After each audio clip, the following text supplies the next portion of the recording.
Sound take 7 action. किसान और नौजवान के लिए जितना काम हुआ है उतना पिछले 70 साल में नहीं हुआ है। A few moments later. देखो भाइयों, समय बर्बाद न करते हुए सीधी बात करूंगा। प्रदेश की जनता महंगाई, बेरोजगारी की वजह से लोग भाजपा के काफी खिलाफ है। सर्वे भी बता रहे हैं कि हमारी पार्टी की स्थिति काफी चिंताजनक है। तो दोस्तों, देखा आपने, विश्वगुरु कहते हैं किसानों और नौजवानों के लिए हमने इतना काम किया है कि इतना काम तो पिछले 70 सालों में भी नहीं हुआ। लेकिन मामा ने तो इनका कारनामा ही उजागर कर दिया, क्योंकि लल्लन भैया मामा को एहसास हो चुका है कि अब देश की जनता झांसे में नहीं आने वाली है। चाहे जितना ही बाटे रेवड़ी छुहाड़ा और उल्लू बनाने से कुर्सी तो छोड़ो, चारपाई भी नहीं मिलेगी दोबारा। ये बड़ी अच्छी बात कही आपने, क्योंकि पहले मैं भी इनका बहुत बड़ा भक्त था, जब ये गरीबी के करीबी दोस्त थे।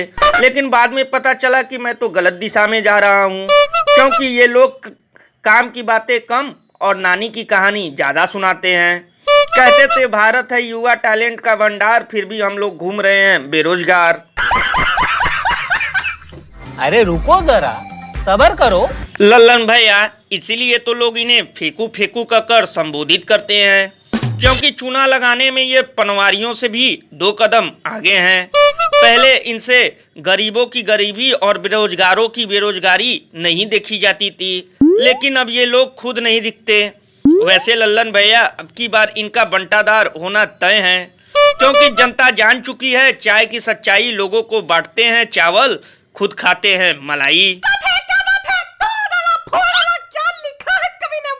और अभी तो रुको, क्लाइमैक्स अभी बाकी है। आपके पसंदीदा प्रधानमंत्री पीएम मोदी, इंदिरा गांधी, अटल बिहारी वाजपेयी? देखिए, मेरे पसंदीदा person is prime minister Modi. और उसकी वजह? उसकी वजह यही है कि वो इस देश के लिए जैसे एक अवतार होते हैं, वो हमारे लिए एक अवतार हैं। वो गैम्बो खुश हो। लल्लन भैया ये बिल्कुल सही कह रही हैं, क्योंकि इनके अनुसार देश ही 2014 में आज़ाद हुआ है। और अगर इस हिसाब से देखा जाए तो मोदी जी ही इनके पसंदीदा प्रधानमंत्री हुए।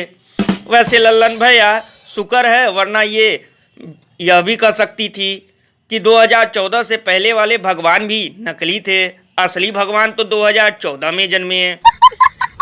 वैसे दोस्तों, ये सब देखने के बाद अब तो यही लगता है कि फिल्मों से संन्यास लेने के बाद ये भी इसी पार्टी में एक्टिंग करेंगी, जैसे सिलेंडर वाली चाची कर रही हैं। लेकिन लल्लन भैया, ये भी हो सकता है इनका भी हो कोई लोन वोन का चक्कर, इसलिए जुमला को दे रही हो भगवान से टक्कर। गजब बेइज्जती है। वैसे दोस्तों, अब तो वास्तव में ऐसा लगता है कि फिल्मों में कुछ नहीं रहा। अब सारे एक्टर केवल राजनीति में ही अपनी रोटी सेकेंगे, और शायद ये भी इसी प्लानिंग में लगी हो। वैसे दोस्तों, इस इंटरव्यू में एक चीज़ मिसिंग था, क्योंकि एंकर ने ये तो पूछा ही नहीं कि आप सिगरेट लाइटर से जलाती थी या माचिस से।